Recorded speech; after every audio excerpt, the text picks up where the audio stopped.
दियालिया last slave of the world Rizwan Ali घमंड का एक शाहकार नावल है जो 18वीं सदी की अमरीकी सिविल वार मंजर में लिखा गया। जिन दोस्तों को अमरीकी सिविल वार का पता नहीं है तो इन दोस्तों को बताते चलें कि इंसानी गुलामी के ख़िलाफ़ लड़ी जाने वाली दुनिया की सबसे पहली और सबसे आखिरी तवील तरीन जंग थी जो 1960 से लेकर 1964 तक लड़ी गई। इस जंग में 10 लाख के करीब अमरीकी मारे गए थे। अमरीकी खाना जंगी के दौरान अमेरिका की शुमाल मशरक़ी और जनूबी रियासतों में ग़ुलामी को लेकर शदीद तरीन इख्तलाफात किया जाता था। शुमाली रियासतें ग़ुलामी के ख़िलाफ़ थी और यकसा इंसानी हकूक़ की बात करती थी, जबकि जनूबी रियासतों में कपास की काश्त होती थी जिसकी बुझाई और चुनाई के लिए बहुत से आदमियों की ज़रूरत होती थी। इस ज़माने में अमेरिका पूरी दुनिया को कपास सप्लाई करता था और अमेरिका की जनूबी रियासतों की पूरी मईशत का दारो मदार इन गुलामों पर होता था जिनकी तादाद लाखों में थी। ये गुलाम कपास के खेतों में काम करते थे। इन गुलामों की बाकायदा खरीदो फरोख्त होती थी।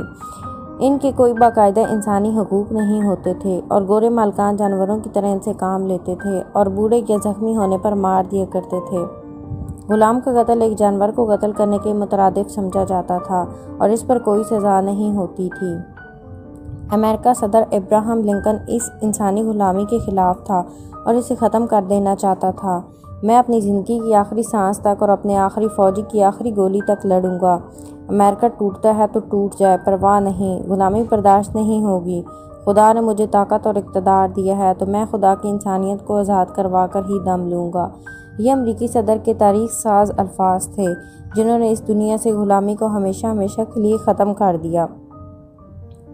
10 लाख अमरीकियों ने अपनी जान की कुर्बानी दी और इंसानियत को ग़ुलामी से आज़ाद करवा दिया। अमेरिका आज अगर इस दुनिया की सुपर पावर है तो ये इस कुर्बानियों का सिला है जो खुदा ने अमेरिका को बख्शा है। अच्छा, अब अमरीकी सिविल वार के मुतल्लिक तो आपको पता चल गया है, तो हम दियालिया कहानी की तरफ बढ़ते हैं। इस कहानी की शुरुआत 16 साल की आलिया अहमद से होती है जो सराय चुलिस्तान के रेगिस्तानों में अपनी सहेलियों और भाई के साथ बेर चुनने के लिए जाती है।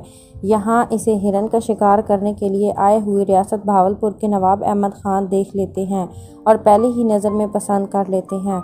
नवाब अहमद ख़ान की पहले से ही 50 के करीब शादियाँ होती हैं और वो आलिया अहमद को भी ज़बरदस्ती अपनी बीवी बनाकर अपने महल ले जाता है।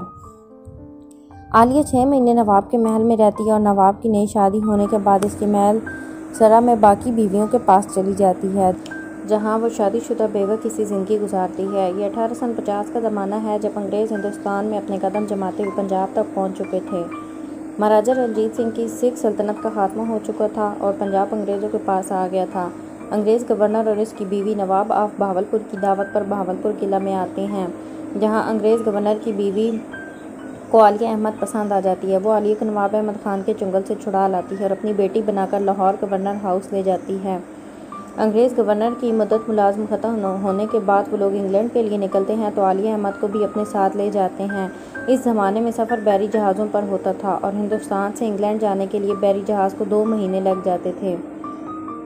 इस ज़माने में ग़ुलामी के आलमी तिजारत भी हुआ करती थी और हिंदुस्तान से सोना चांदी और जवाहरात से लदे हुए बैरी जहाज़ अफ्रीका के साहिलों की तरफ निकलते थे और वहाँ से अफ्रीकी ग़ुलामों को भी लेकर बरतानिया और फिर वहाँ से अमेरिका की तरफ निकल जाते थे।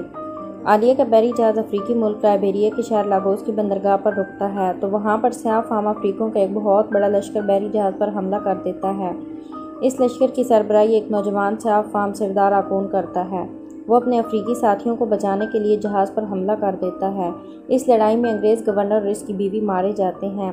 बैरी जहाज़ समंदर में गर्क हो जाता है और आलिया अहमद चूँकि सांवले रंग की होती है इसलिए इसे अफ्रीकी स्याह हम कुछ नहीं कहते और इसे अकौन अपने साथ जंगल कबीले में ले जाता है। आलिया अकौन के साथ वापस हिंदुस्तान जाने की कोशिश करती है लेकिन वो लोग हिंदुस्तान से हज़ारों किलोमीटर दूर होते हैं। अकौन आलिया को पसंद करने लगता है और उसे शादी करने के लिए मुसलमान भी हो जाता है। अकौन चूँकि अपने कबीले का सरदार होता है इसलिए इनके साथ बाकी कबीले वाले भी इस्लाम कबूल कर लेते हैं। आलिया अहमद अफ्रीकी मुल्क लाइबेरिया में इस्लाम की इब्तिदा करती है। आज लाइबेरिया में लाखों मुसलमान इसी आलिया अहमद की वजह से आबाद हैं।